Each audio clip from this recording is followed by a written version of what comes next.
Assalamualaikum semuanya. Apa kabar kalian? Semoga dalam keadaan sehat dan dilancarkan rezekinya oleh Allah. Amin ya robbal alamin. Dikisahkan suatu hari seorang biarawati cerdas datang ke kota Baghdad. Ia terkenal sebagai wanita yang bijaksana dan pandai berdebat. Mendengar kabar tentang kecerdikan Abu Nawas, ia pun ingin menguji kepintarannya. Di hadapan Raja Harun al-Rasyid dan para cendekiawan istana, si biarawati bertanya, "Wahai Abu Nawas, menurutmu apakah orang Muslim dan orang Kristen bisa masuk surga bersama?" Abu Nawas yang sedang menikmati secangkir teh langsung tersedak. Ia berpikir sejenak lalu tersenyum dan menjawab, "Tentu saja bisa." Pendengar langsung heboh. Beberapa ulama terkejut. Sementara biarawati itu pun tersenyum penasaran. "Bagaimana bisa?" tanyanya. Abu Nawas dengan santai menjawab, "Asalkan masuknya tidak bersamaan." Hadirin pecah dalam tawa. Biarawati itu pun terkekeh. Tapi bagaimana mungkin? Bukankah surga hanya diperuntukkan bagi orang yang beriman sesuai keyakinannya? Abu Nawas mengangguk, "Benar. Tetapi apakah surga itu luas?" Biarawati menjawab, "Tentu saja, surga itu tak terbatas." Abu Nawas tersenyum. "Nah, kalau begitu tidak masalah. Surga itu luas. Kita masuk dari pintu masing-masing. Dan nanti kalau sudah di dalam, tinggal cari tempat nongkrong yang nyaman." Hadirin tertawa semakin keras. Raja Harun al-Rasyid sampai menepuk dahinya. Biarawati itu masih penasaran, tapi bagaimana kalau ternyata hanya satu golongan yang berhak masuk surga? Abu Nawas berpikir sebentar lalu berkata, "Mudah saja, kalau ternyata orang Kristen yang benar berarti mereka akan masuk surga. Kalau orang Muslim yang benar, mereka yang masuk surga. Tapi kalau ternyata keduanya yang benar, ya ketemu lagi di sana. Yang penting kita semua tetap berbuat baik di dunia." Biarawati tersenyum lebar dan mengangguk. "Aku suka cara berpikirmu, Abu Nawas. Kau memang cerdas dan penuh humor." Raja pun tepuk tangan sambil berkata, "Pelajaran hari ini adalah berdebat boleh, tapi jangan sampai lupa bahagia." Kisah selanjutnya.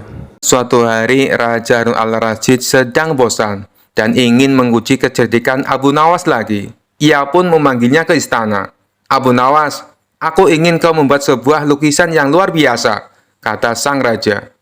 Abu Nawas mengangguk. "Baik, Baginda. Lukisan seperti apa yang Baginda inginkan?" Raja tersenyum jahil. "Aku ingin kau melukis angin." Para menteri dan pengawal yang mendengar langsung tertawa. "Mana mungkin melukis angin? Angin itu tidak bisa dilihat," bisik mereka. Namun Abu Nawas tidak panik. Ia mengangguk dengan tenang dan berkata, "Baiklah Baginda, aku akan melukis angin. Beri aku waktu 3 hari." Setelah 3 hari, Abu Nawas datang ke istana dengan membawa kanvas besar yang tertutup kain. "Baginda, lukisan angin sudah siap," kata Abu Nawas dengan penuh percaya diri. Raja dan para menterinya penasaran. "Baiklah, perlihatkan," perintah sang raja. Dengan perlahan, Abu Nawas membuka kain penutupnya, dan ternyata kanvas itu kosong. Raja terkejut. "Abu Nawas, kau menipuku? Mana lukisan anginnya?"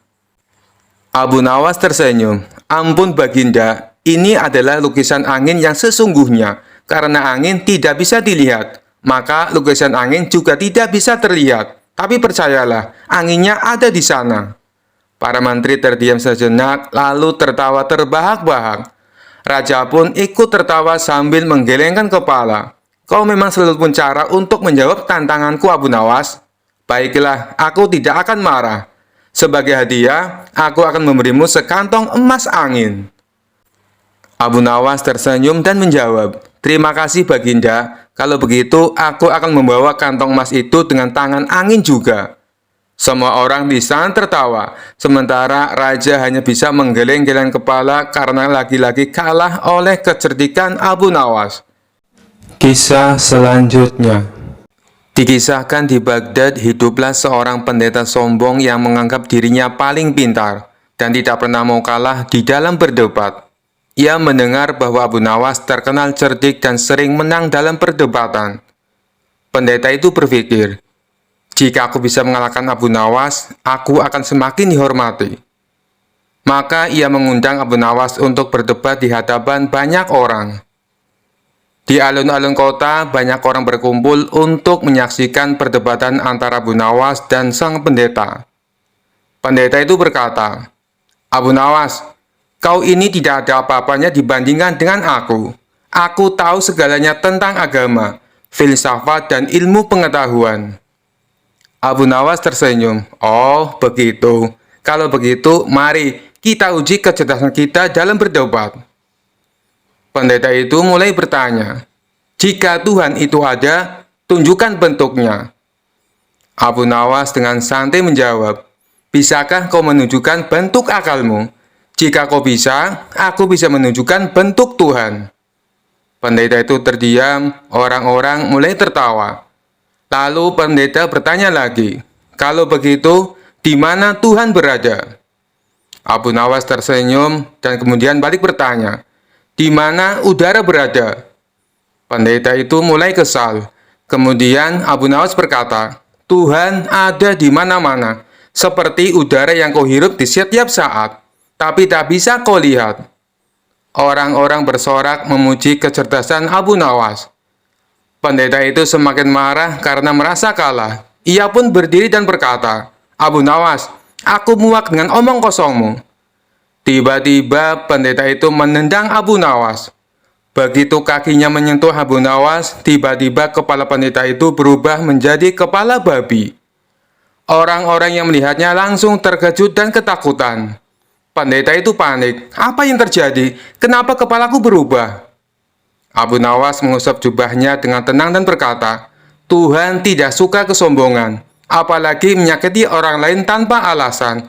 Mungkin ini peringatan untukmu. Pendeta itu langsung berlutut dan memohon, Abu Nawas, tolong kembalikan kepalaku seperti semula. Abu Nawas tersenyum.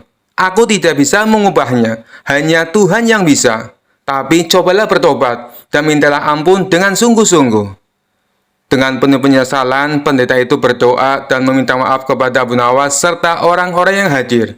Tak lama kemudian, kepalanya pun kembali seperti semula.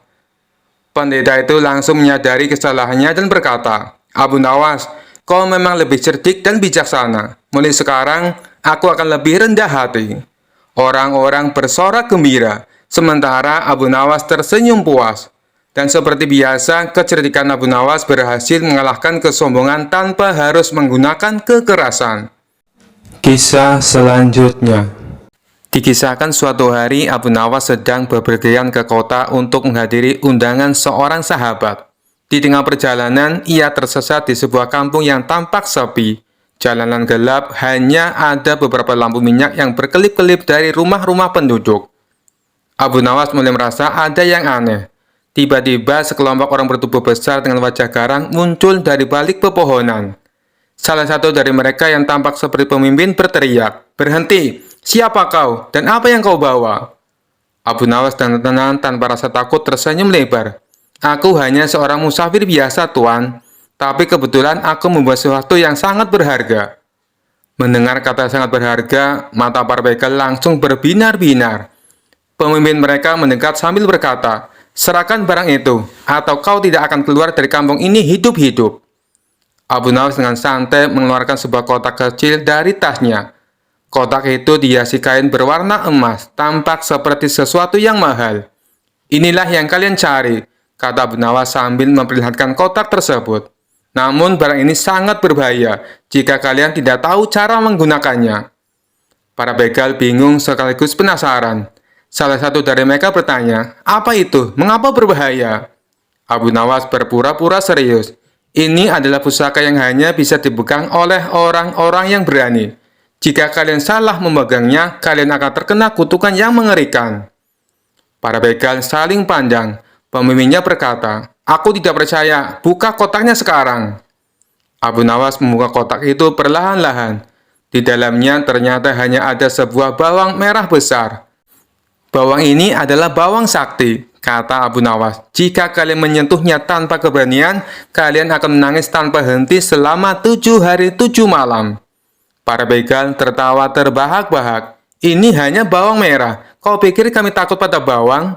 Pemimpin begal merebut bawang itu dari tangan Abu Nawas. Begitu ia menyentuh bawang tersebut, Abu Nawas berteriak, kutukan dimulai. Tentu saja karena itu bawang merah, mata pemimpin begal langsung terasa pedih. Ia mulai menangis bukan karena takut, tapi karena efek bawang tersebut. Melihat pemimpin mereka menangis, para begal lainnya menjadi panik. Sambil menangis, pemimpin begal berteriak, apa yang kau lakukan padaku, musafir licik? Abu Nawas tersenyum lebar dan berkata, aku sudah bilang, hanya orang yang benar-benar berani yang bisa menyentuhnya. Kau harus merenungkan keberanianmu selama 7 hari 7 malam. Saat para begal sibuk mengurus pemimpin mereka yang terus menangis, Abu Nawas dengan cepat mengambil langkah 1000 dan kabur dari kampung tersebut. Keesokan harinya, Abu Nawas sampai di kota dengan selamat dan menceritakan pengalamannya kepada sahabat-sahabatnya. Mereka semua tertawa terbahak-bahak mendengar cara cerdik Abu Nawas mengelabui para begal. Kisah selanjutnya. Dikisahkan suatu malam saat sedang berjalan di hutan, Abu Nawas tersandung sesuatu. Ia melihat sebuah kendi tua dan berdebu di tanah. Karena penasaran, ia mengambilnya dan membersihkan debunya. Tiba-tiba dari dalam kendi keluar asap tebal. Lalu muncul sosok jin besar dan menyeramkan. Terima kasih telah membebaskanku, wahai manusia. Aku adalah jin yang sudah terkurung di dalam kendi ini selama ratusan tahun. Sebagai balasannya, aku akan mengabulkan 3 permintaanmu, kata jin dengan suara menggelegar. Abu Nawas mengelus janggutnya dan tersenyum licik. Baiklah jin, permintaan pertamaku adalah, aku ingin kau menangis. Jin terkejut. Apa? Kenapa kau ingin aku menangis? Aku ini jin perkasa, aku tidak menangis. Pokoknya itu permintaanku, kata Abu Nawas tegas. Jin mulai berpikir keras. Ia mencoba mengenang masa lalunya yang sedih, tapi tetap saja tidak bisa menangis. Abu Nawas mendekatinya dan berkata, baiklah, kalau kau tidak bisa menangis dengan cara biasa, aku akan membantumu. Abu Nawas lalu berdiri di depan jin dan mulai bercerita. Dulu, ada seorang jin yang terkurung di dalam kendi selama ratusan tahun. Ia menunggu dengan sabar sampai akhirnya seseorang membebaskannya. Tapi malangnya, orang pertama yang ditemuinya malah menyuruhnya menangis. Bukankah itu menyedihkan? Jin terdiam. Ia mulai berpikir. Lalu matanya berkaca-kaca. Kemudian air mata mulai mengalir dari matanya. Itu memang sangat menyedihkan. Jin pun menangis terseduh-seduh. Abu Nawas tertawa puas. Bagus. Sekarang aku akan menyampaikan permintaan keduaku. Jin yang masih terisak bertanya, apalagi permintaanmu? Aku ingin kau tertawa, kata Abu Nawas. Hah? Aku baru saja menangis. Sekarang kau menyuruhku tertawa? Itu tidak mungkin, kata jin sambil mengusap air matanya. Oh, sangat mungkin, kata Abu Nawas. Karena baru saja aku menyuruh jinnya perkasa menangis, dan dia benar-benar menangis. Bukankah itu sangat lucu? Jin terdiam, lalu berpikir. Tiba-tiba ia tertawa terbahak-bahak. Benar juga, aku jin perkasa, tapi bisa dibuat menangis hanya karena cerita bodoh. Abu Nawas tersenyum puas. Nah, sekarang aku akan menyampaikan permintaan ketigaku. Jin masih tertawa. Apa permintaanmu yang terakhir? Abu Nawas mendekati jin dan berbisik. Aku ingin kau kembali masuk ke dalam kendi. Jin langsung berhenti tertawa. Hah? Tidak, aku baru saja keluar setelah ratusan tahun terkurung. Tapi itu permintaanku, dan kau harus menepatinya, kata Abu Nawas. Jin pun menangis lagi, lalu dengan terpaksa masuk kembali ke dalam kendi. Sebelum menutup kendi itu, Abu Nawas tersenyum dan berkata, terima kasih sudah mengabulkan semua permintaanku. Sampai jumpa ratusan tahun lagi. Lalu ia menutup kendi dan menguburnya kembali ke tanah. Sementara itu di dalam kendi, jin menangis sambil tertawa, bingung dengan kejahilan Abu Nawas. Kisah selanjutnya. Dikisahkan ada seorang bernama Ilham Alimuddin. Dia dulunya merupakan jenderal perang yang sangat terkenal. Ahli siasat perang, jago negosiasi, dan juga kaya raya. Tapi karir berperangnya terhenti setelah mengalami kelumpuhan saat memimpin perang melawan Bizantium. Tidak berselang lama, anak istrinya juga ikut terbunuh. Ia pun akhirnya memilih untuk pensiun menjadi tentara. Sang jenderal ini hidup sendirian dengan kekayaannya yang berlimpah. Meskipun sudah tua dan menderita kelumpuhan, naluri menantang orang masih melekat dalam diri sang jenderal. Tapi kali ini bukan menantang adu kekuatan fisik, melainkan adu kekuatan pikiran. Tampaknya ia bukan hanya ingin dikenal sebagai jenderal perang, tetapi ia juga ingin dikenal sebagai tokoh paling cerdik dan pandai di kota Baghdad. Untuk itulah, dia tak segan-segan memberikan banyak hadiah bagi siapa saja yang bisa menjawab teka-tekinya. Sampai hari ini, sudah 100 orang yang lebih yang dia tantang. Namun tak satu pun dari mereka yang berhasil mengalahkannya.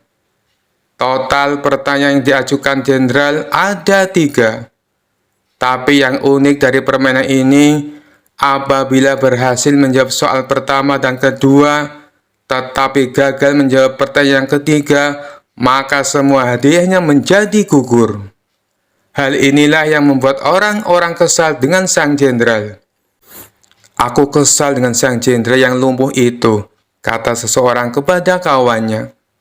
"Pertanyaan pertama dan kedua berhasil aku jawab dengan benar.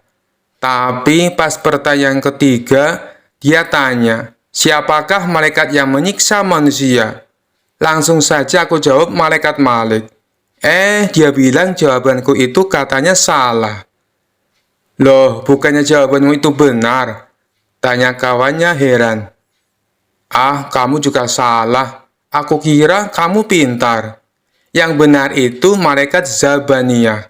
Malaikat-malaikat hanya penjaga neraka," timpal orang tersebut kepada kawannya. Suatu hari, datanglah seorang pemuda ke rumah sang jenderal. Pemuda ini sangat terkenal pandai dan cerdik di kotanya. Ia menerima tantangan sang jenderal untuk menjawab teka-tekinya. Namun, seperti tamu-tamu yang lainnya, pemuda itu gagal mengalahkan sang jenderal. Karena kesal dan kecewa, pemuda itu pun berkata, "Wahai jenderal, apakah Tuan berani menantang Abu Nawas?" "Wah, ide bagus itu. Sampaikan kepada Abu Nawas. Saya menantang dia." Maka pergilah pemuda itu ke rumah Abu Nawas dan menyampaikan tantangan debat dari sang jenderal. Sementara sang jenderal menyiapkan materi yang lain dari biasanya. Bisa dibilang kali ini teka-tekinya sangat sulit dipecahkan. Itu karena mengingat reputasi Abu Nawas adalah pujangga yang cerdik dan mempunyai 1001 akal. Oleh karenanya, sang jenderal sangat berhati-hati dan tidak sembarangan dalam membuat pertanyaan. Esok harinya, datanglah Abu Nawas ke rumah sang jenderal. "Silakan masuk Abu Nawas," sambut sang jenderal kepada Abu Nawas. Ternyata sang jenderal telah menyiapkan hidangan untuk tamu istimewanya itu. Setelah selesai makan dan minum, sang jenderal tanpa basa-basi mengutarakan niatnya. "Begini Abu Nawas, saya ada 3 pertanyaan untuk kamu. Kalau kamu bisa menjawabnya, dan ini khusus untuk kamu, hadiahnya akan saya tambah 2 kali lipat. Bukan 100.000 dirham, tetapi 200.000 dirham. Abu Nawas langsung terperanjat dengan hadiah yang ditawarkan oleh sang jenderal. "Namun ada syaratnya Abu Nawas. Kalau kamu tidak bisa menjawab semua pertanyaanku, sebagai hukumannya kamu harus berpidato di depan umum. Kalau aku adalah orang yang paling pintar di kota Baghdad," ucap sang jenderal kepada Abu Nawas. Tanpa menunggu lama, Abu Nawas langsung mengiyakan tawaran sang jenderal. "Baiklah Abu Nawas, sekarang kita mulai saja," sahut sang jenderal. "Tapi sebelumnya tutup matamu dengan kain ini, dan engkau harus menggendongku karena aku akan mengajakmu ke suatu tempat. Maka dengan mata tertutup kain, Abu Nawas menggendong sang jenderal. Kemudian, sang jenderal mengajak Abu Nawas ke tempat peternakan unta miliknya, di mana tempat itu tidak pernah dimasuki oleh orang lain. "Berhenti Abu Nawas," kata sang jenderal. "Pertanyaan pertama, katakan apa yang ada di hadapanmu," tanya sang jenderal. "Ini gila, mana mungkin saya tahu dengan keadaan mata tertutup," pikir Abu Nawas. Tapi dengan cekatan, Abu Nawas langsung menjawab, "Di depan saya ada peternakan unta, Tuan Jenderal." Sang jenderal pun kaget. Bagaimana mungkin Abu Nawas bisa tahu? Padahal peternakan untanya tidak pernah dimasuki oleh orang lain. Mereka pun lalu melanjutkan perjalanan. Sang jenderal tetap digendong oleh Abu Nawas. 1 jam kemudian, sang jenderal berkata, "Berhenti Abu Nawas. Sekarang katakan padaku, apa yang ada di hadapanmu?" Sejenak Abu Nawas berpikir. Ia pun lalu menjawabnya, "Di depan saya ada sungai. Di sekitarnya ada pohon tin dan pohon zaitun," jawab Abu Nawas. Sang jenderal kembali dibuatnya kaget. Bagaimana mungkin Abu Nawas bisa menjawabnya dengan tepat? Dia pasti mempunyai ilmu sihir, pikir sang jenderal. "2 pertanyaan sudah kamu jawab dengan benar," ujar sang jenderal. "Mari kita lanjutkan perjalanan untuk pertanyaan terakhir," ajak sang jenderal. Sang jenderal kemudian menuntun Abu Nawas melewati gurun, hingga sampailah mereka berdua ke tempat pelacuran yang terletak di tengah-tengah padang pasir. "Berhenti Abu Nawas. Sekarang katakan padaku, apa yang ada di hadapanmu?" tanya sang jenderal. Abu Nawas tidak langsung menjawab. Ia berkonsentrasi penuh. Kemudian pelan-pelan dia menjawab, "Di depan saya ada wanita telanjang, Tuan Jenderal." Sang jenderal pun kaget bukan main. Semua pertanyaannya bisa dijawab dengan tepat oleh Abu Nawas dengan mata tertutup. Sesuai kesepakatannya, akhirnya esok paginya sang jenderal menyerahkan hadiahnya di depan istana dan disaksikan oleh Baginda Raja dan masyarakat. Tapi sebelum memberikan hadiahnya, sang jenderal berpidato menceritakan pengalaman mereka berdua.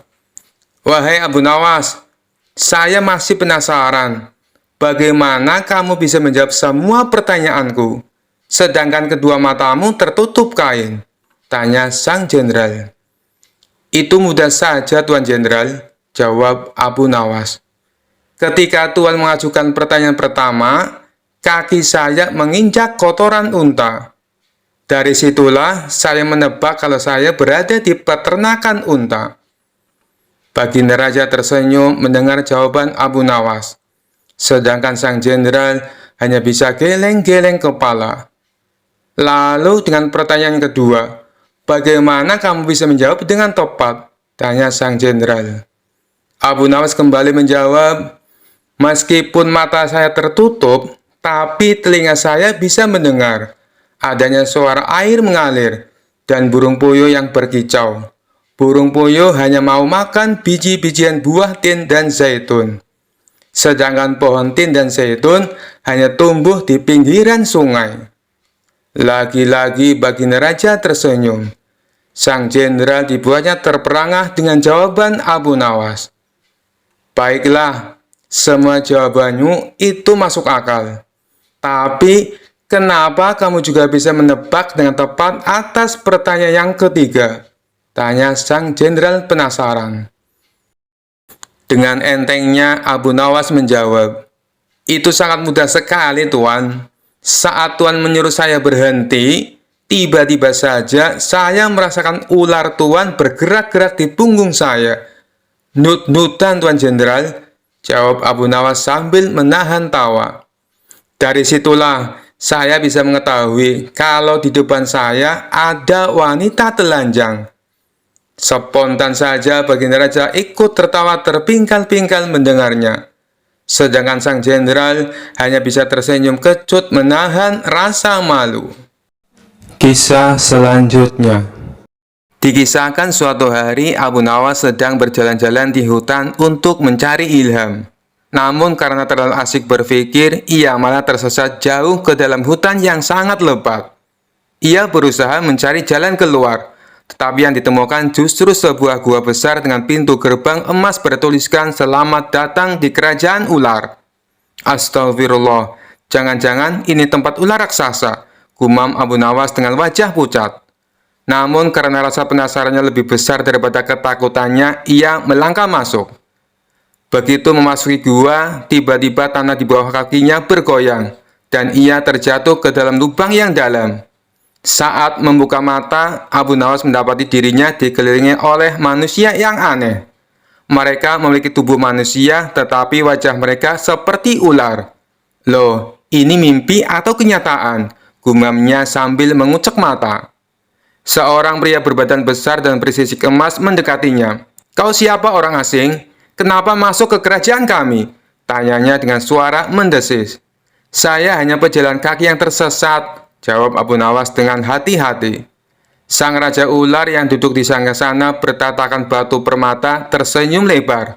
"Baiklah, karena kau telah datang ke sini, kau harus menerima hukuman atau hadiah." "Hadiah? Tentu saja," jawab Abu Nawas tanpa pikir panjang.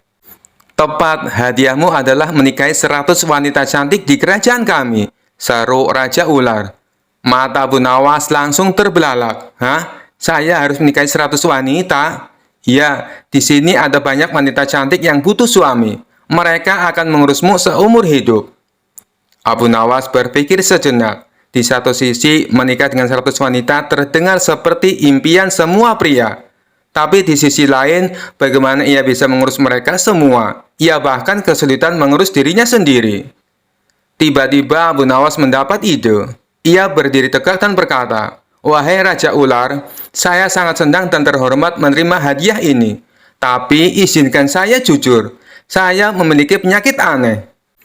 "Penyakit apa?" tanya Raja Ular curiga. "Setiap kali saya menikah, istri saya akan berubah menjadi kodok dalam semalam."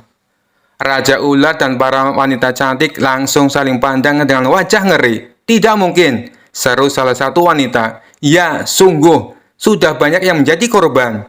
Jika kalian ingin menikah denganku, siap-siap saja menjadi kodok esok pagi," jawab Abu Nawas dengan wajah serius. Dalam sekejap, seluruh wanita cantik itu menjerit ketakutan dan melarikan diri.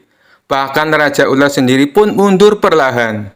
"Kami tidak ingin mengambil risiko. Lebih baik kau segera pergi dari sini," kata Raja Ular. Tanpa membuang waktu, Abu Nawas langsung berlari keluar dari kerajaan ular dan akhirnya kembali ke desanya dengan selamat.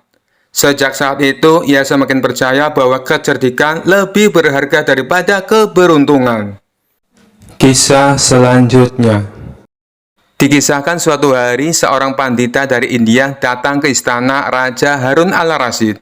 Ia terkenal pandai berdebat dan ingin menguji kecerdasan orang-orang di negeri Baghdad.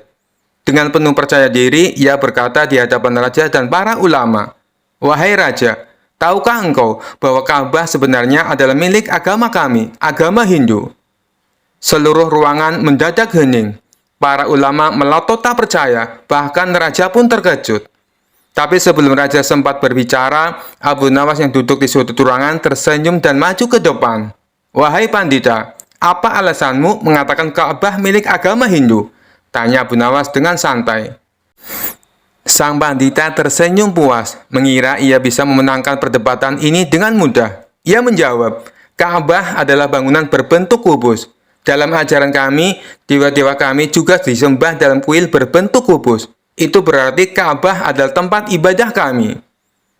Mendengar itu, Abu Nawas hanya mengangguk-angguk sambil tersenyum. Lalu ia berkata, "Wahai pandita, aku paham sekarang. Jadi menurutmu, sesuatu yang mirip berarti milik yang satu sama lain?" Pandita mengangguk dengan penuh keyakinan. "Benar sekali, karena Ka'bah mirip dengan kuil Hindu, maka ia milik agama kami." Abu Nawas tertawa kecil, lalu berkata, "Baiklah kalau begitu, aku punya pertanyaan untukmu. Bukankah di India ada banyak sungai, dan di Baghdad juga ada sungai? Lalu apakah Baghdad juga milik India? Pandita itu terdiam, tapi ia tetap bersikeras. Itu berbeda, aku berbicara tentang bentuk bangunan. Abu Nawas mengangguk lalu bertanya, baiklah, di India ada banyak sapi, dan di Baghdad juga ada sapi. Apakah itu berarti semua sapi di Baghdad adalah milik India? Pandita mulai gelisah. Tidak begitu, jawabnya dengan gagap. Abu Nawas tersenyum lebar. Jadi, kalau ada dua benda yang mirip, itu tidak berarti satu milik yang lain, bukan? Pandita mulai berkeringat, tapi Abu Nawas belum selesai. Sekarang dengarkan baik-baik, wahai Pandita. Jika aku memakai jubah panjang seperti milikmu, apakah itu berarti aku adalah pendeta Hindu? Pendeta semakin bingung dan akhirnya berkata, tentu saja tidak. Lalu Abu Nawas berkata dengan tenang, begitu pula dengan Ka'bah, walaupun bentuknya mirip dengan kuilmu, itu bukan berarti ia milik agamamu. Ka'bah sudah ada sejak zaman Nabi Ibrahim, jauh sebelum agama Hindu lahir. Itu adalah rumah ibadah bagi umat Islam, bukan milik siapapun selain Allah. Seluruh ruangan bersorak, tertawa dan bertepuk tangan untuk Abu Nawas. Sang raja pun tertawa terbahak-bahak dan berkata, Pandita, engkau datang dengan penuh percaya diri, tapi pulang dengan kepala pusing karena Abu Nawas. Sang pandita hanya bisa menunduk malu, dan akhirnya pamit dengan wajah merah padam. Sementara itu, Abu Nawas menikmati kemenangan dan menikmati makanan lezat dari dapur istana. Kisah selanjutnya. Dikisahkan suatu pagi yang cerah, raja tiba-tiba ingin menguji kecerdikan Abu Nawas lagi. Dengan wajah penuh percaya diri, raja memanggil Abu Nawas ke istana. Abu Nawas, aku ingin melihat sejauh mana kepintaranmu. Aku punya satu tugas untukmu, kata raja sambil tersenyum licik. Apapun perintah Baginda, hamba siap menjalankannya, jawab Abu Nawas dengan tenang. Raja lalu berkata, aku ingin kau menghitung jumlah bintang di langit dan melaporkannya besok pagi. Para menteri yang mendengar perintah itu langsung tertawa kecil. Mereka yakin Abu Nawas akan kebingungan kali ini. Namun Abu Nawas hanya tersenyum dan mengangguk.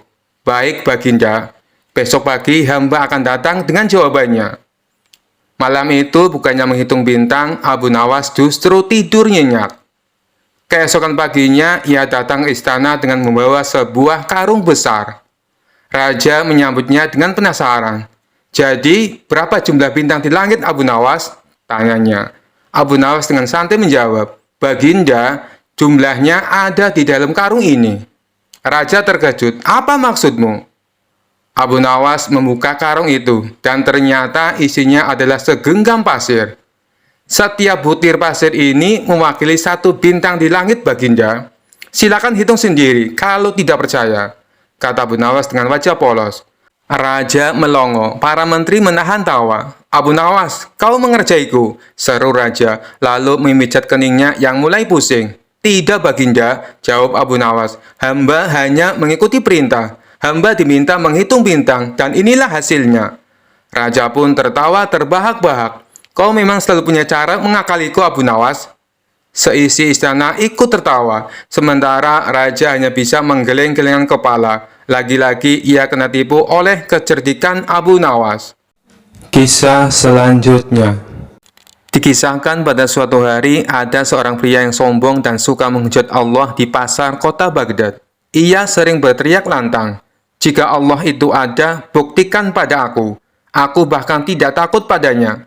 Aku bisa melakukan apapun termasuk minum racun tanpa terluka. Orang-orang yang mendengar ucapan itu geram, tetapi tak ada yang berani melawan pria itu, karena badannya besar dan bicaranya kasar. Raja Harun al-Rasyid yang mendengar kabar itu meminta Abu Nawas untuk menghadapinya. Aku ingin kau berdebat dengannya, Abu Nawas. Jika kau bisa membungkamnya, aku akan memberimu hadiah besar, perintah sang raja. Abu Nawas mendatangi pria sombong itu di alun-alun. Dengan santai ia berdiri di tengah kerumunan dan berkata, wahai Tuan Besar, aku dengar kau merasa berani menantang Allah. Benarkah itu? Benar sekali. Apa kau juga ingin menantangku? Aku tidak takut pada siapapun, termasuk Tuhanmu, jawab pria itu dengan congkak. Abu Nawas tersenyum. Baiklah, jika kau merasa hebat, aku ingin menguji keberanianmu. Minumlah racun ini, katanya sambil mengeluarkan botol kecil yang berisi cairan hitam pekat. Pria itu sedikit terkejut, tetapi ia tidak ingin terlihat takut di depan banyak orang. Apa racun ini benar-benar mematikan? Tanyanya ragu. Tentu saja, hanya orang yang percaya pada Allah yang bisa selamat setelah meminumnya, jawab Abu Nawas dengan nada meyakinkan. Kalau begitu, kau dulu yang minum, baru aku percaya, tantang pria tersebut. Abu Nawas mengangguk dan dengan tenang meminum seteguk cairan hitam itu. Ia pura-pura menikmati, bahkan berdecak.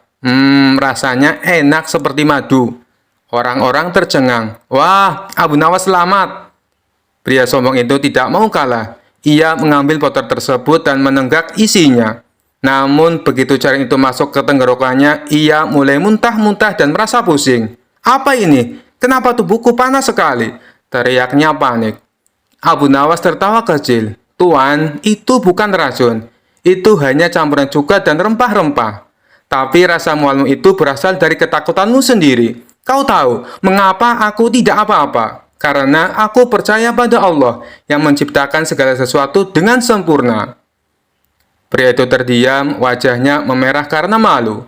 Aku salah, aku tidak seharusnya menghujat Allah. Ampunilah aku, katanya sambil berlutut di hadapan Abu Nawas.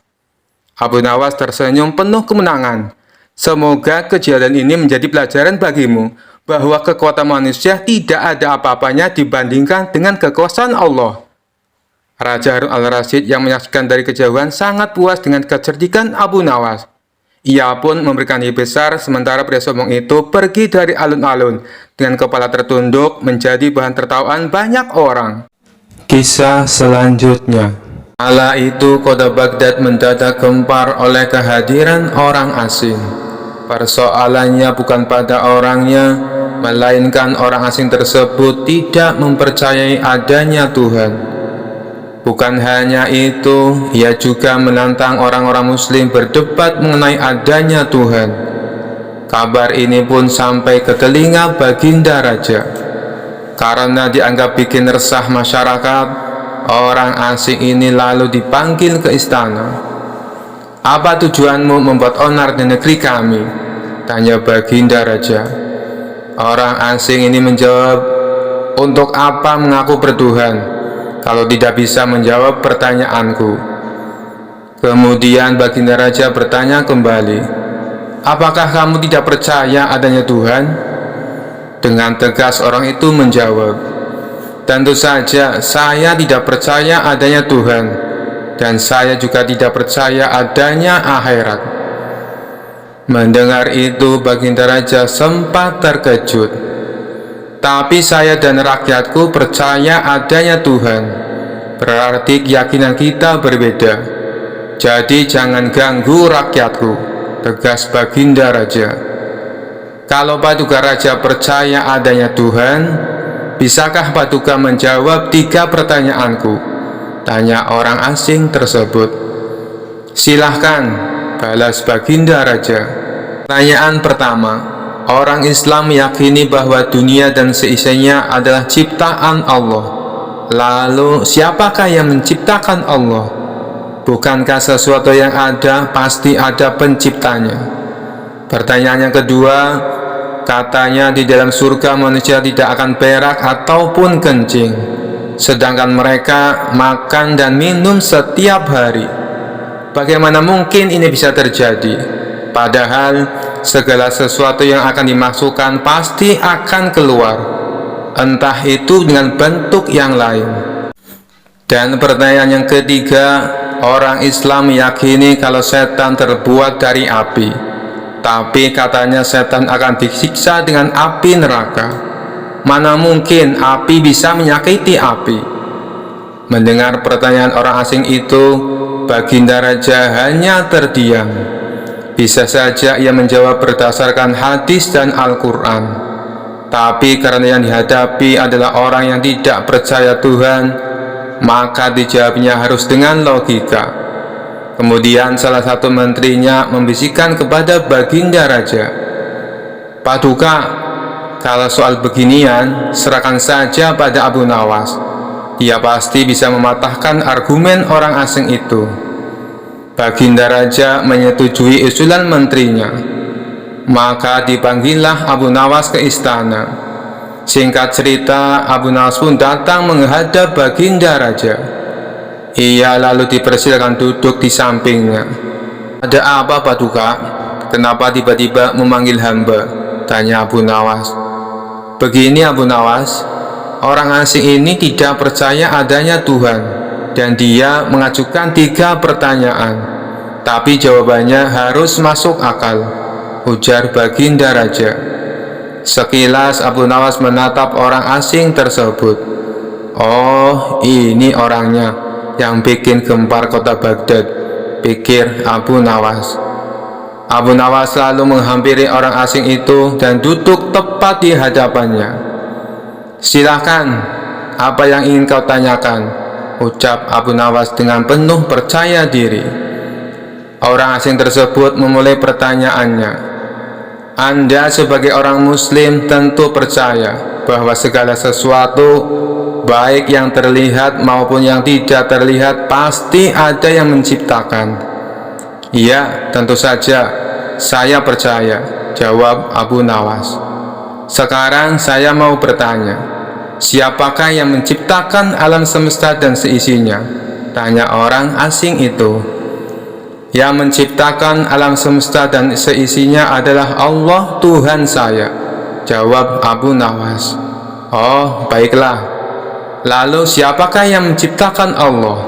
Bukankah tadi Anda mengakui bahwa segala sesuatu, baik yang terlihat maupun tidak terlihat, pasti ada yang menciptakan?" tanya orang asing itu kembali.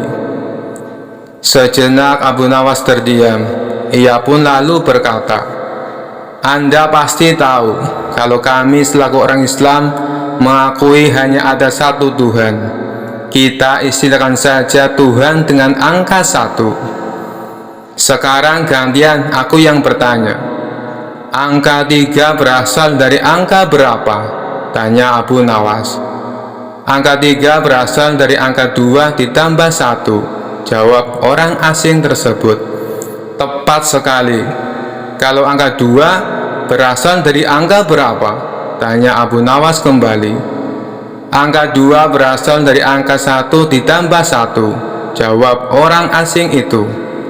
"Benar sekali. Sekarang kalau angka 1 itu sendiri berasal dari angka berapa?" tanya Abu Nawas. Orang itu kaget dengan pertanyaan tersebut. Ia hanya terdiam, tak bisa menjawabnya. Kemudian Abu Nawas berkata kembali, "Pada intinya semua angka pasti ada awalnya, entah itu angka 5, angka 4, ataupun angka 10. Dan angka-angka tersebut diibaratkan alam semesta ciptaan Allah. Apabila kamu bertanya siapa yang menciptakan Allah, sama halnya saya bertanya dari mana angka 1 itu ada. Kamu pasti tidak akan bisa menjawabnya," jelas Abu Nawas. Orang itu pun langsung terdiam merenungi kata-kata Abu Nawas. "Untuk jawabanmu atas pertanyaanku yang pertama masuk akal juga. Sekarang pertanyaan yang kedua. Kalian sebagai muslim pasti meyakini kelak hidup di surga tidak akan berak dan kencing. Padahal di sana kalian makan dan minum setiap hari. Mana mungkin itu bisa terjadi? Jelaskan padaku," tanya orang asing tersebut. "Baik, akan saya jelaskan. Selama kamu dalam kandungan rahim ibumu, tentunya kamu makan dan minum, bukan? Karena menurut ilmu medis, seorang janin memakan sesuatu yang dimakan ibunya. Lalu ketika kamu dalam kandungan ibumu selama 9 bulan, apakah kamu pernah berak ataupun kencing?" Untuk kedua kalinya pertanyaan orang asing itu bisa dijawab dengan mudah oleh Abu Nawas. "Baik, jawabanmu masuk akal. Sekarang pertanyaan terakhir. Kalian sebagai muslim pasti meyakini kalau setan terbuat dari api dan neraka juga terbuat dari api. Tapi yang membuat saya heran, katanya setan akan disiksa dengan api neraka. Mana mungkin api bisa menyakiti api? Itu hal konyol yang pernah saya dengar. ujar orang asing tersebut. Bisakah kamu menjelaskannya? Tanyanya kemudian. Sebelum aku menjawab pertanyaan yang terakhir, aku ingin kita saling berjanji. Apapun jawabannya, kamu tidak boleh marah, pinta Abu Nawas. Tentu saja saya tidak akan marah, apalagi kalau jawabannya masuk akal, balas orang asing tersebut. Tiba-tiba Abu Nawas menampar pipi orang asing itu dengan sangat keras. Baginda Raja dan orang-orang yang hadir terkejut dibuatnya. Hei, apa-apaan ini? Kalau tidak bisa menjawab, jangan emosi. Apalagi sampai main pukul kayak gini, protes orang asing itu. Siapa yang emosi? Itu tadi adalah jawaban saya. Apakah tadi kamu merasakan sakit? Tanya Abu Nawas. Tentu saja saya sakit, jawab orang itu sambil memegang pipinya. Coba kamu perhatikan tangan saya. Bukankah tangan saya terbuat dari tulang dan daging? Begitu juga dengan pipi kamu. Tapi ketika tangan saya ditamparkan ke pipi kamu, kamu langsung kesakitan. Itulah gambaran sederhana. Kalau api neraka bisa menyakiti setan, setan pasti akan merasa kesakitan, meskipun ia sama-sama terbuat dari api, kata Abu Nawas menjelaskan. Orang tersebut lalu terdiam. Ia tak bisa membantah argumen Abu Nawas. Sementara Baginda Raja dan orang-orang istana kagum atas kecerdikan Abu Nawas. Kisah selanjutnya. Pada suatu siang di sebuah masjid pinggir kota Baghdad, ada seorang pria bernama Abdul Qasim yang sedang beristirahat sejenak. Lalu ia terpana dengan gerak-gerik seorang pria yang sedang khusyuk berzikir sambil bersila. Pria itu bernama Abu Nawas. Kenapa ia sangat khusyuk? Jangan-jangan dalam pejaman matanya ia sedang melihat Allah, gumam Abdul Qasim dalam hati. Merasa cemburu karena mengira Abu Nawas dapat melihat Allah, Abdul Qasim pun mengusik pria tersebut. Ia duduk bersila tak jauh dari pria itu dan menunggu waktu yang tepat untuk menyapanya. Hampir setengah jam Abdul Qasim duduk menanti. Akhirnya Abu Nawas membuka mata dan menoleh pada Abdul Qasim yang tengah memandanginya dengan penuh kekaguman. Ada apa gerangan? Kenapa kau memandangiku dengan begitu tajam? Ucap Abu Nawas. Begini Tuan, saya perhatikan dari tadi, Tuan tampak khusyuk saat berzikir sambil memejamkan mata. Apakah itu artinya Tuan melihat Allah? Tanya Abdul Qasim. Allah tidak dapat dilihat, tapi kehadirannya bisa dirasakan, jelas pria itu. Bagaimana bisa merasakan kehadiran Allah? Apakah ia sekarang ada di sini? Kenapa saya tidak bisa merasakan kehadirannya? Tanya Abdul Qasim. Sebelum kamu dapat merasakan kehadiran Allah, kamu harus menemukannya terlebih dahulu, jawab Abu Nawas.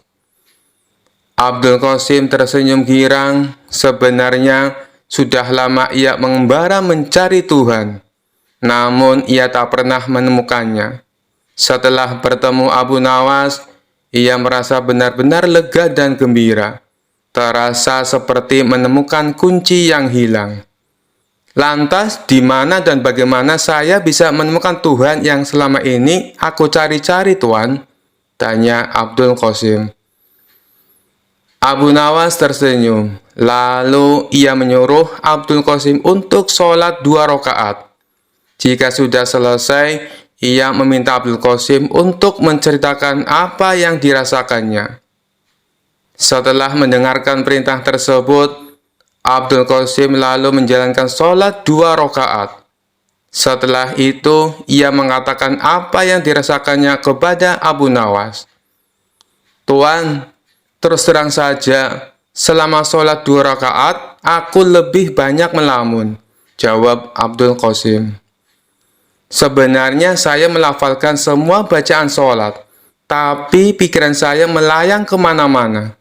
Saya juga memikirkan saat Tuan sedang berzikir. Saya merasa cemburu. Kenapa Tuan bisa sangat khusyuk saat berzikir, sedangkan saya merasa sangat hampa? Jelas Abdul Qasim. Abu Nawas kembali tersenyum, kemudian ia membuat kesepakatan agar keduanya bertemu lagi di distrik Qomti untuk mengembara mencari Tuhan. Tentu saja Abdul Qasim menerima kesepakatan itu. Ia justru merasa bersemangat.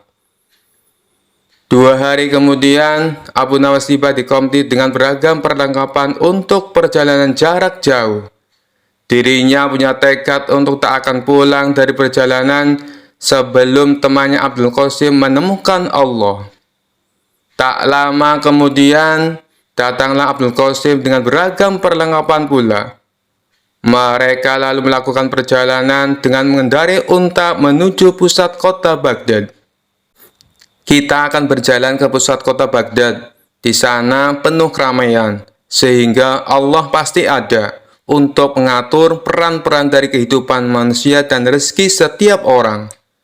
Namun, tampaknya tak semua orang bisa merasakan kehadiran Allah, seperti yang sekarang ini kamu alami, ucap pria cerdas itu kepada Abdul Qasim.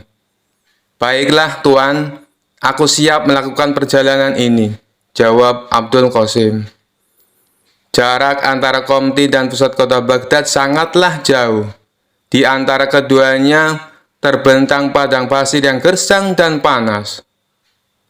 Dalam perjalanan, tiba-tiba Abu Nawas mengatakan pada Abdul Qasim bahwa mereka nanti akan menjamak sholat untuk menghemat waktu. Temanku Abdul Qasim, untuk menghemat waktu, bagaimana kalau kita nanti melakukan sholat jamak takhir? Artinya, kita tidak hanya akan mengurangi jumlah rakaat sholat, tapi juga menggabungkan sholat duhur dengan sholat asar di satu waktu, yaitu di waktu sholat asar, ucap Abu Nawas. Tuan, mengapa kita tidak sholat jamak takdim saja? Jadi kita bisa menggabungkan sholat duhur dan asar bersamaan siang ini di padang pasir, tanya Abdul Qasim keheranan. Kenapa engkau lebih memilih sholat jamak takdim ketimbang jamak takhir, wahai temanku Abdul Qasim? Tanya Abu Nawas. Begini Tuan, saya hanya merasa khawatir bila sebelum asar tiba-tiba kita dirampok penyamun dan mati dibunuh. Padahal kita belum sempat melaksanakan sholat duhur, jawab Abdul Qasim. Abu Nawas tersenyum lebar. Temanku Abdul Qasim, sholat itu sesungguhnya berasik-asik dengan Allah. Kiranya sholat tak boleh jadi beban. Sebenarnya tak hanya sholat, tapi semua syariat dalam Islam tak boleh manusia jadikan beban. Maka dari itu, ada baiknya jika tempat sholat itu nyaman dan mengasyikkan. Jika kita melaksanakan sholat di padang pasir yang panas sekali ini, bisa saja sholat kita kurang khusyuk dan tidak asik, kata Abu Nawas sambil menginjak-injak pasir. Coba peganglah pasir-pasir ini, sangat panas. Jidatmu bisa saja melepuh jika kamu sholat di sini. Itu berarti sholat yang kamu laksanakan tak hanya jadi beban, tapi juga bisa membahayakan. Mari kita cari masjid di desa Kubedi atau Isbilya. Apabila sesuai perkiraanmu, kita dirampok dan dibunuh sebelum sampai desa itu, tak perlu khawatir. Yang penting kita sudah berniat untuk sholat duhur. Baru berniat saja, Allah pasti sudah tersenyum. Apalagi jika kita benar-benar melaksanakannya, imbuh Abu Nawas. Baiklah Tuan, saya paham sekarang, ucap Abdul Qasim sambil menganggukkan kepalanya. Setelah perbincangan tersebut, mereka lalu melanjutkan perjalanan. Tak lama kemudian, sampailah mereka di masjid di desa Isbilya. Mereka lalu bertemu dengan serombongan musafir yang berhenti di masjid dengan mengendarai unta mereka. Setelah Abu Nawas dan Abdul Qasim sholat, mereka mendapati bila rombongan musafir itu tidak ikut sholat. Karena penasaran, Abdul Qasim pun bertanya pada salah satu rombongan.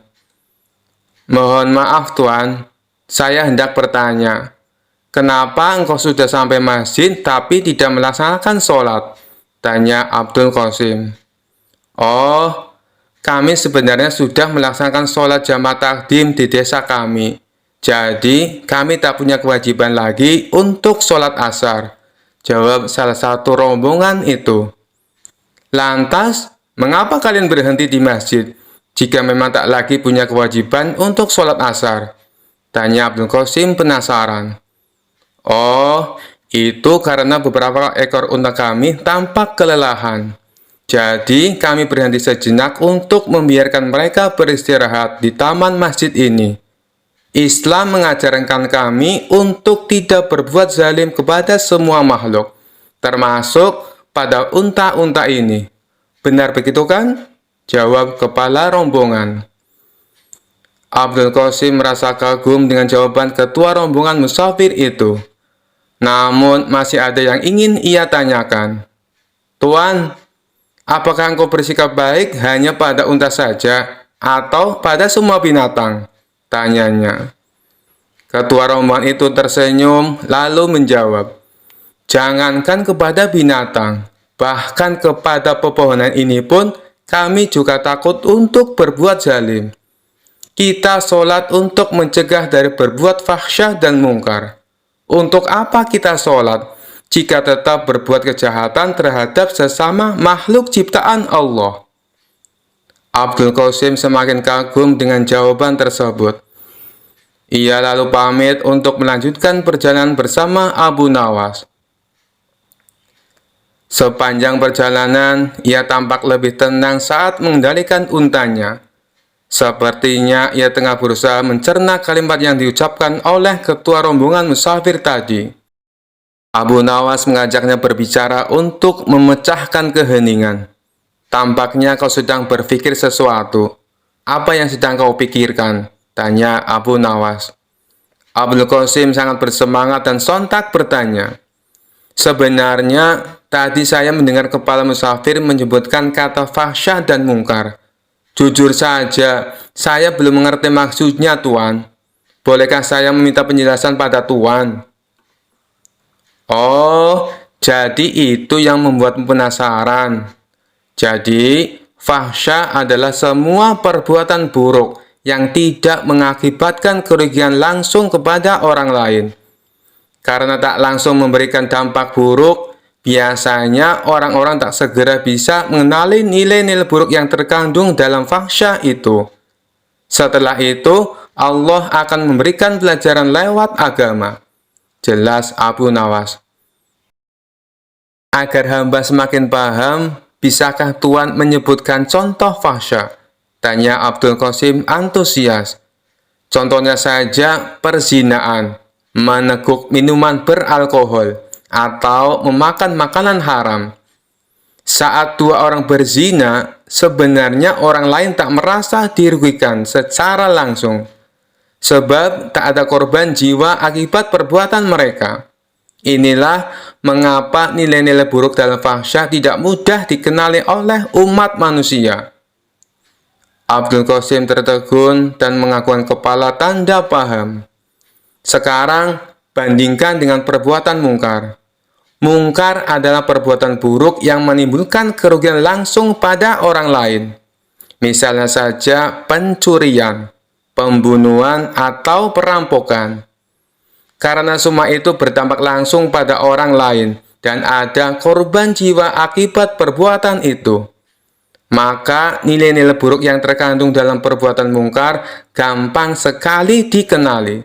Bahkan seorang ateis sekalipun percaya bila pembunuhan, perampokan, dan pencurian adalah perbuatan buruk. Jelas Abu Nawas. Lelaki yang tengah mencari Tuhan itu pun merasa kagum dengan penjelasan dari tuannya. Hatinya berbunga, banyak sekali ilmu yang ia dapat dari perjalanan ini. Dari desa Isbilia, kedua penggemar itu melanjutkan perjalanan mereka ke pusat kota Baghdad. Selama 8 hari, mereka berjalan melewati padang pasir yang panas. Setelah melakukan perjalanan selama 13 hari, sampailah mereka di bibir kota Baghdad. Abu Nawas merasa heran karena sejumlah ruas jalan menuju pusat kota ditutup. Hampir 2 pekan melakukan perjalanan, pujangga ini tak tahu perkembangan berita. Mereka pun mencari-cari jalan agar cepat sampai di pusat kota Baghdad. Pada akhirnya, mereka pun berhasil sampai di pusat kota Baghdad. Ada ratusan ribu orang berkumpul di alun-alun karena hendak melaksanakan sholat. Rupanya, hal tersebutlah yang membuat sejumlah ruas jalan ditutup. Lalu Abu Nawas mengajak Abdul Qasim untuk ikut sholat berjamaah. Usai sholat, mereka menyaksikan sejumlah orang naik ke atas panggung, lalu satu persatu melakukan orasi. Beberapa orang berorasi menggunakan kalimat yang tak selayaknya diucapkan usai sholat. Abdul Qasim yang jarang berkunjung ke pusat kota Baghdad merasa terheran-heran menyaksikan pemandangan ini. Usai mendengarkan semua orasi, mereka melanjutkan perjalanan. Abu Nawas lalu bertanya pada Abdul Qasim, "Bagaimana? Apakah sejauh ini kamu sudah menemukan Tuhan?" "Belum sepenuhnya," jawab Abdul Qasim dengan nada suara agak sedih. "Bahkan sejujurnya, di alun-alun tadi saya merasa tidak sholat. Boro-boro saya menemukan Tuhan," imbuhnya. Abu Nawas tahu arah pembicaraan Abdul Qasim, tapi ia biarkan temannya itu meracau sendiri di atas panggung untanya. "Saya merasa barusan mengalami perbuatan mungkar," ucap Abdul Qasim meracau. "Kenapa bisa begitu?" tanya Abu Nawas. "Saat menuju pusat kota Baghdad, kita tadi benar-benar kesulitan mencari jalan. Karena beberapa jalan ditutup gara-gara ratusan orang mau sholat di tanah lapang. Padahal sebelah lapangan itu ada masjid yang besar. Bukankah ini mirip definisi perbuatan mungkar yang Tuhan pernah jelaskan?" ucap Abdul Qasim. "Saya tak ingin buru-buru mengatakan yang mereka lakukan tadi itu adalah perbuatan mungkar. Siapa tahu mereka memang berniat untuk sholat berjamaah di tempat terbuka," ujar Abu Nawas.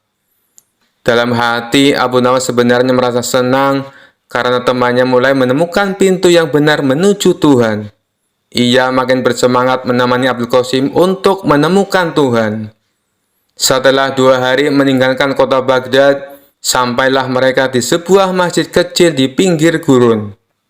Saat menambatkan unta di halaman masjid, mereka sadar bila bekal mereka telah habis. Lalu mereka pun bingung apa yang bisa dimakan di kampung kecil di tengah gurun seperti ini. Di tengah kebingungan, tiba-tiba datang sekelompok kafilah di masjid itu. Dari baju mereka yang kemal, mereka adalah kaum Badui miskin yang tampaknya tengah melakukan perjalanan jauh dan melelahkan. Usai menampatkan unta mereka, kepala kafilah itu menghampiri Abu Nawas dan Abdul Qasim untuk memberi salam. Setelah berbincang singkat, kepala kafilah itu tahu bila Abu Nawas dan Abdul Qasim sedang kelaparan. Tanpa basa-basi, kepala kafilah itu memberi mereka makanan. Awalnya Abu Nawas menolak, karena ia melihat makanan itu sebenarnya juga bekal terakhir yang dibawa kafilah itu. Tapi setelah kepala kafilah itu maksanya, akhirnya Abu Nawas menerima makanan itu. Tanpa sadar, ia meneteskan air mata karena merasa terharu. "Kenapa Tuhan memberikan makanan ini pada kami? Padahal bekal Tuhan juga menipis. Sementara perjalanan Tuhan pasti masih jauh," tanya Abdul Qasim. "Saudara mungkin tak tahu, sebenarnya saya bukan mengurangi bekal makanan, tapi justru sedang menambahnya," jelas ketua kafilah. "Bagaimana bisa?" tanya Abdul Qasim bingung. "Ingatlah perkataanku, wahai saudaraku. Allah memerintahkan kita untuk bersedekah, dalam kondisi sempit maupun lapang. Ia senang dengan apa yang kita kerjakan ini. Allah juga berjanji, jika kita bersedekah, maka Ia akan menganjarkan pahala sebanyak 700 kali lipat. Bayangkan saja, saya sekarang memberi kalian sekantung makanan. maka nanti akan datang 700 kantong makanan untuk kami, ucap ketua kafilah. Bagaimana Tuhan bisa yakin? Seandainya 700 kantong makanan itu tidak datang, Tuhan akan mati kelaparan, ujar Abdul Qasim penasaran. Saya yakin sekali bahwa Allah di samping kita. Jangan pernah meragukan kemampuannya membagi-bagi rezeki. Buktinya, saat kalian sedang kelaparan di padang pasir, Allah tetap mengirimkan rezeki dengan mengutus kami datang ke masjid ini, ucap kepala kafilah sambil menepuk pundak Abdul Qasim. Lagi pula, jika Allah tidak memberikan 700 kantong makanan pada kami, pada nanti malam atau besok pagi hingga kami pun mati, saya lebih berbahagia lagi. Itu berarti Allah yang kami yakini selalu ada di samping kami. Akan segera kami jumpai dengan sepenuh keyakinan dan kebahagiaan. Imbuh ketua kafilah sambil undur diri untuk menyantap bekal terakhirnya. Sementara Abu Nawas dan Abdul Qasim menyantap makanan mereka dengan tetesan air mata. Saat senja tiba, rombongan kafilah itu mohon pamit. Lalu Abu Nawas dan Abdul Qasim mengantar kepergian mereka dengan syukur dan sukacita. Karena hari sudah semakin gelap, bagaimana kalau bermalam saja di masjid ini? Besok kita akan kembali ke rumah masing-masing, ucap Abdul Qasim. Apakah itu artinya kau sudah menemukan Tuhan, saudaraku Abdul Qasim? Tanya Abu Nawas. Benar Tuan, saya sudah menemukan Tuhan yang selama ini hilang dari saya. Tapi Tuhan nikmati keberadaannya dalam zikir Tuhan. Jelas Abdul Qasim yakin. Bagaimana bisa engkau tiba-tiba menemukan Tuhan, saudaraku? Tanya Abu Nawas penasaran. Sebenarnya, ketika hari pertama kita melakukan perjalanan, dan Tuhan berkata bahwa sholat harus mengasihkan dan tak boleh tersiksa menanggung beban, saya hampir menemukan Allah. Ia menurunkan syariat agama pasti untuk membahagiakan umatnya, bukan untuk mempersulit mereka, ucap Abdul Qasim. Kemudian, ketika kita bertemu dengan musafir yang peduli pada unta-unta mereka, saya sudah merasa semakin dekat dengan Tuhan yang saya cari. Lalu, ketika saya tak merasa bahagia ketika sholat di alun-alun kota Baghdad, sesungguhnya saya merasa tengah diajarkan makna dan tujuan sholat yang sebenarnya, imbuh Abdul Qasim. Abu Nawas hanya terdiam dan tersenyum.